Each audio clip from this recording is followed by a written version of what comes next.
మా బంగారు తల్లిని దీవించి వెళ్ళరండి. జానకమ్మ చెయ్యి పెట్టు జాన ఇంక ఎవ్వరంట రఘురాముడే. లక్షణాల లక్ష్మీదేవి నింట పెట్టుకున్నవాడు మహావిష్ణువే.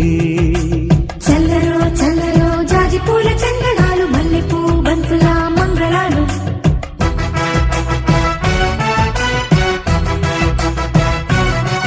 మా కళ్యాణ సీతని కన్నులార చూడరండి.